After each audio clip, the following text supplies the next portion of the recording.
Great. This is Robert Whidden, Editor, Employee Benefit Advisor, and today I'm back again with Tracy Watts, Senior Consultant for Mercer, and we're talking again about their National Healthcare Survey. We're going to focus in right now on what employers are doing in response to the economic downturn.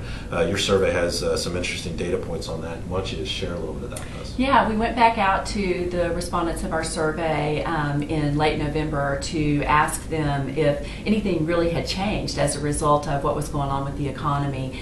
And we really wanted to know, were they changing strategies specifically for 2009, because we didn't really get that type of information in time to factor that in planning for 2009.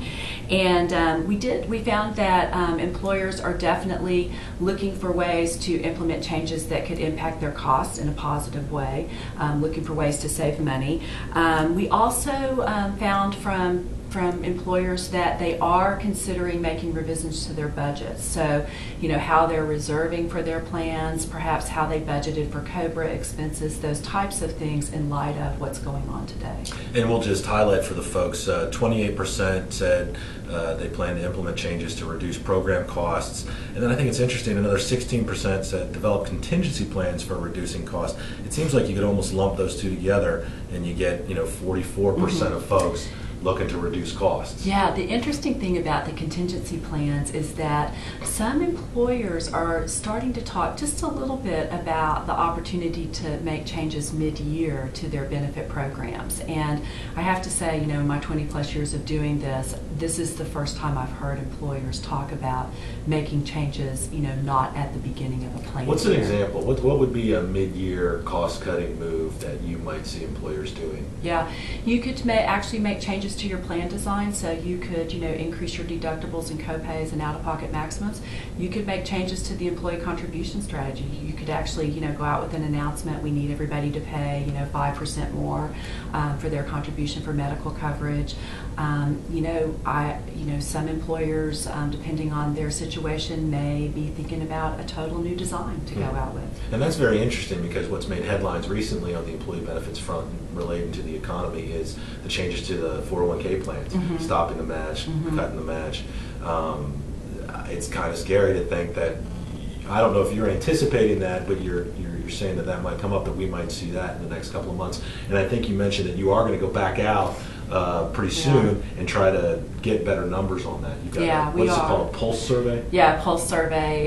We just want to go back out to all the employers that participated in our survey to ask them, what's going to be different as they think about 2010, to go ahead and get an idea of that. In particular, we are interested in finding out more information about employers thinking about mid-year changes, whether they're just little tweaks, perhaps, in increasing contributions, or, a total overhaul, perhaps replace all the plans with a consumer-directed plan or something like that. Now, the last question I have on this front is that, I thought, up until a couple of months ago, we were hearing that, and from different surveys and stuff, that employers had reached the limits of cost shifting.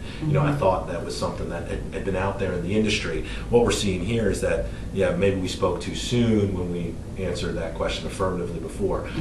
Are you seeing that disconnect? Have employers sort of gotten over their belief that they've reached the limits of cost shifting?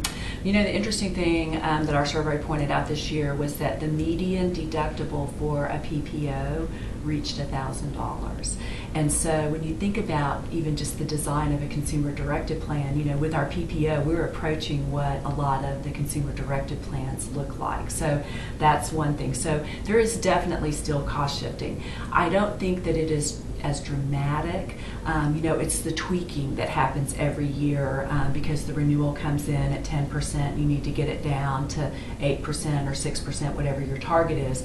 And so you look for those little tweaks that you can make. And so maybe you just increase the deductible $100, or maybe your copays go, from $15 to $20. But, those little changes add up, and hopefully aren't felt, as hugely by the employee population. But that's really how, employers have been managing their costs, in combination with the managed care type efforts that are working. I mean, we do have really good evidence that the disease management programs are working in care management, chronic condition management, those types of things. Well, great. Tracy, thanks for walking us through those numbers.